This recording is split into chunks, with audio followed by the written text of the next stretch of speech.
Peindre, pour moi, c'est comme être transporté par une vague.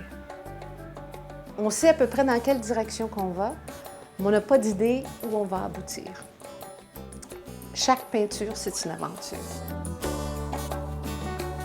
J'ai toujours eu, d'une façon ou d'une autre, quelque chose dont je pouvais m'exprimer artistiquement, mais pas comme la peinture, par exemple.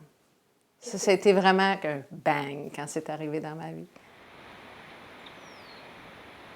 Tout a commencé en décembre 2006. Je me souviens de la date. Mon mari et moi, on était allés voir une exposition du groupe des Sept à la Galerie d'art de Kelowna. Puis tout d'un coup, il y a une dame qui arrive, tellement excitée, elle vient nous voir. Puis elle était tellement contente d'entendre parler français. On s'est parlé un peu, on s'est laissés. Puis à un moment donné, on s'est retrouvés toutes les deux en face d'une toile de, je pense que c'était A.Y. Jackson. Puis je me suis mis à soupirer, puis j'ai dit « Ah, je voudrais tellement pouvoir faire quelque chose comme ça, mais j'ai aucune idée où commencer. » Je savais pas que cette dame-là était une artiste. Son nom, c'est Linda Lovisa. Elle m'a regardée, puis elle m'a dit « Si vous voulez, je peux vous aider. » Puis c'était le début d'une grande aventure.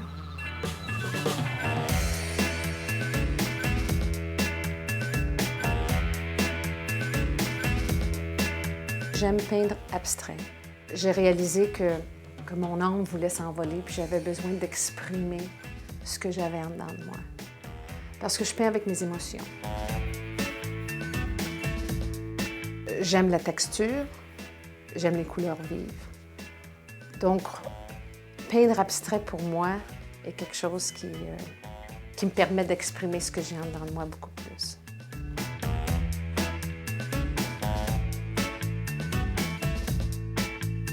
Quand une toile explose d'énergie émotionnelle, ça ne peut pas faire autrement que toucher l'âme des gens. Aujourd'hui, dans ma vie, si je n'avais pas ça, je ne sais pas où je serais. Parce que, surtout avec le monde moderne, avec le stress, tout est tellement vite. J'ai des adolescents, des jeunes adultes, ma mère qui fait de l'Alzheimer, mon mari très occupé avec son emploi. Tout dans ma vie est tellement haute tension parfois.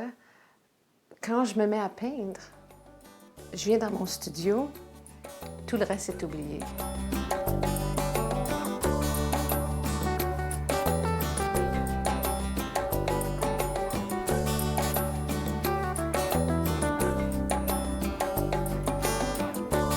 C'est vraiment quelque chose qui a affecté ma vie.